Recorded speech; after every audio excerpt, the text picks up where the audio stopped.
तो guys WWE के multiple legends के AEW में डेब्यू करने के बाद क्या bread the heart hitman join करेंगे AEW रेसलिंग?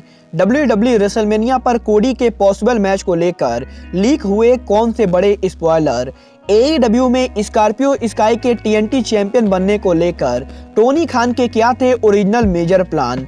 और गाइज AEW में जेफ हार्डी के डेब्यू के बाद AEW में होगा जेफ हार्डी और CM पंक का फेमस राइवलरी।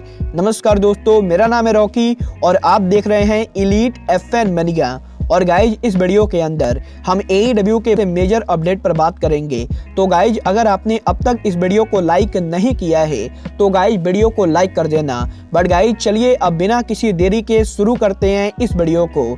और गाइज सबसे पहले बात करते हैं ब्रेट द हार्ट हिटमैन की। अगर बात करें यहाँ पर ब्रेट द हार्ट हिटमैन की, तो गाइज अगर आप AEW कंपनी को स्टार्टिंग से फॉलो कर रहे गए तो गाइज आपको मालूम होगा ब्रेट हार्ट हिटमैन ही वो इंसान थे जिन्होंने पहली बार AEW डबल और नथिंग 2029 के ऊपर AEW का वर्ल्ड चैंपियनशिप अनवील। और गाइज ब्रेट हार्ट के द्वारा ही AEW में वर्ल्ड टाइटल को इंट्रोड्यूस किया गया था। बट गाइज ब्रेट हार्ट के पहले शो पर अपीयर होने के बाद ब्रेट हार्ट हमें उसके बाद AEW में कभी भी देखने को नहीं मिले। बट गाइज यही इस हफ्ते AEW के डायनामाइट शो के ऊपर FTR के टुली ब्लैंचेट को फायर करने के बाद FTR ने AEW के अंदर ब्रेट हार्ट के रिटर्न को टीच कर दिया है। गाइस जैसा कि आपने डायनामाइट पर देखा होगा AEW डायनामाइट पर टुली ब्लैंचेट के सेगमेंट के अंदर FTR ने टुली ब्लैंचेट को अपने आप से अलग कर दिया है। और गाइस डायनामाइट के इस सेगमेंट के बाद अब यही सोशल मीडिया के ऊपर FTR के मेंबर डेक्स हार्डवुड ने सोशल मीडिया के ऊपर ब्रेट हार्ट को उनका मैनेजर बनने के लिए कहा है। यहाँ पर डेक्स हार्डवुड का कहना है कि अगर ब्रेट हार्ट FTR के मैनेजर बनते गए तो गाइज FTR AEW के टैग डिवीजन को डोमिनेट कर देगी। और गाइज यहाँ पर डेक्स हार्डवुड के इस ट्वीट के बाद अब सोशल मीडिया पर इस चीज को लेकर तगड़ी रूमर चल रही गए कि ब्रेट हार्ट AEW पर उनकी वापसी कर सकते गए। क्योंकि गाइज यहाँ पर जब ब्रेट हार्ट पहली बार AEW पर अपीयर हुए थे तो गाइज AEW ने ब्रेट हार्ट को एक्चुअल कॉन्ट्रैक्ट ऑफर नहीं दिया था। और गाइज अब जबकि फाइनली AEW काफी एस्टेब्लिश कंपनी गए तो guys possibly Tony Khan finally Bret Hart को AEW के अंदर एक्चुअल कॉन्ट्रैक्ट ऑफर देंगे। और गाइज पॉसिबली बहुत ही जल्द AEW के अंदर हमें ब्रेट द हिटमैन हार्ट देखने को मिलेंगे। गाइज आप ब्रेट हार्ट को AEW में देखना चाहते हैं या नहीं, आप सब मुझे कमेंट करके बताइए। बट गाइज चलिए अब आगे बढ़ते हैं और बात करते हैं AEW के newest TNT champion Scorpio sky की।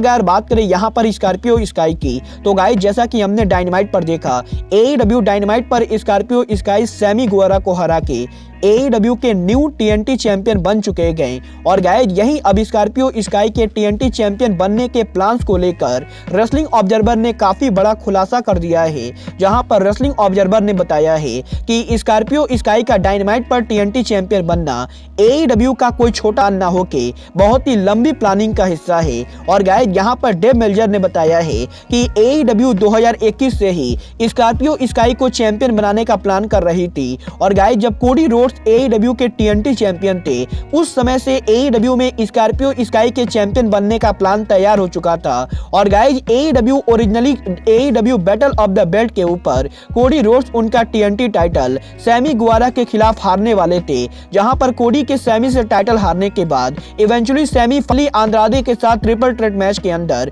उनके टाइटल को रिटेन करते। और गाइज फाइनली AEW डायनामाइट के ऊपर स्कॉर्पियो स्काई सैमी गुएरा को हरा के न्यू चैंपियन बनने वाले थे। बट गाइज यहाँ पर इस प्लान के 1 महीना डिले होने के बाद भी AEW ने इस प्लान को कंटिन्यू किया है। गाइज फाइनली इस हफ्ते डायनामाइट शो के ऊपर स्कॉर्पियो स्काई सैमी गुएरा को हरा के न्यू TNT चैंपियन बन चुके गए।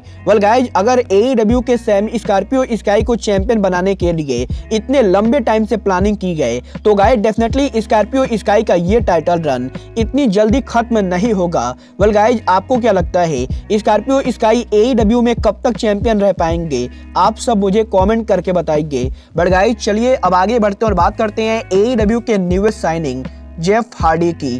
अगर बात करें यहाँ पर जेफ हार्डी की, तो गाइज अगर आप WWE के लॉन्ग टाइम फैन रह चुके गए और गाइज आप मेरे जैसे WWE को 2009 में फॉलो करते थे, तो गाइज आप सबको मालूम होगा कि जब CM पंक और जेफ हार्डी WWE पर काम करते थे, तो गाइज एक टाइम पर इन दोनों की बहुत ही फेमस राइवलरी हुई थी और गाइज WWE में इन दोनों के इस राइवलरी को one of the greatest rivalries में से एक माना जाता है। और गाइज अब जबकि फाइनली हार्डी ने AEW पर डेब्यू कर दिया है और गाइज CM पंक भी AEW पर काम कर रहे गए और गाइज करीबन 13 के बाद जब फाइनली जेफ हार्डी और CM पंक ये दोनों एक ही कंपनी पर दोबारा से आ चुके गए, तो गाइज यही जेफ हार्डी ने उनके लेटेस्ट इंटरव्यू के अंदर CM पंक के साथ उनके राइवलरी को रिविजिट करने को लेकर बात की गई। और गाइज यहाँ पर जेफ हार्डी ने बताया है कि जेफ हार्डी के AEW को ज्वाइन करने के बाद जेफ हार्डी CM पंक के साथ एक बार फिर से राइवलरी करना चाहते गए और गाइज CM पंक और जेफ हार्डी के इस लॉन्ग टाइम राइवलरी को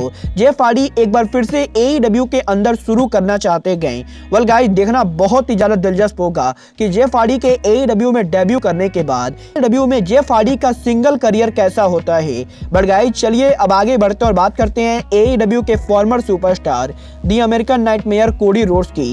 वेल गाइस जैसा कि मैंने आप सबको बताया है कि कोडी रोड्स WWE पर कभी भी उनका रिटर्न कर सकते गए, क्योंकि गाइस WWE और कोडी रोड्स के बीच में लगातार कॉन्ट्रैक्ट नेगोशिएशन चल रहा है और गाइस जैसे ही ये डील फाइनल होता है कोडी WWE पर उनकी वापसी करेंगे। बट गाइस ये अब कोडी के WWE में रिटर्न होने को लेकर और कोडी के पॉसिबल रेसलमेनिया मैच को लेकर रेसलिंग ऑब्जर्वर ने बहुत ही बड़ा स्पॉइलर लीक कर दिया है, जहां पर रेसलिंग ऑब्जर्वर ने कंफर्म किया है कि कोडी रोड्स के WWE में रिटर्न के लिए WWE ऑलरेडी रेसलमेनिया पर कोडी का मैच प्लान कर चुके गए। और गाइस अगर कोडी WWE पर उनका रिटर्न करते गए तो गाइस WWE रेसलमेनिया के ऊपर कोडी रोड्स WWE के फॉर्मर वर्ल्ड चैंपियन और शील्ड मेंबर सेथ रॉलिंस को फेस करेंगे। और WWE ओरिजिनली WWE के अंदर कोडी रोड्स और सेथ रॉलिंस के स्टोरी लाइन को बिल्ड करने वाली गए, जहां पर शानदार स्टोरी लाइन के बाद ये दोनों रेसलमेनिया पर एक दूसरे को फेस करेंगे। बट गाइस क्योंकि कोडी रोड्स ने WWE के साथ कॉन्ट्रैक्ट अभी तक नहीं साइन किया है,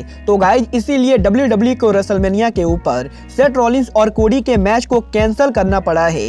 वेल गाइस देखना काफी ज्यादा दिलचस्प होगा कि सेथ रॉलिंस और कोडी के मैच के कैंसिल होने के बाद अब WWE रेसलमेनिया के ऊपर कोडी के रिटर्न पर कोडी क्या करते गए। वेल गाइस आप कोडी के WWE रिटर्न के लिए एक्साइटेड हैं या नहीं, आप सब मुझे कमेंट करके बताइए। बट गाइस अब आज के इस वीडियो में बस इतना ही, मैं मिलता हूं आपसे अपने अगले वीडियो में। बट गाइस तब तक के लिए just like Kenny Omega says, good bye, good night and bang.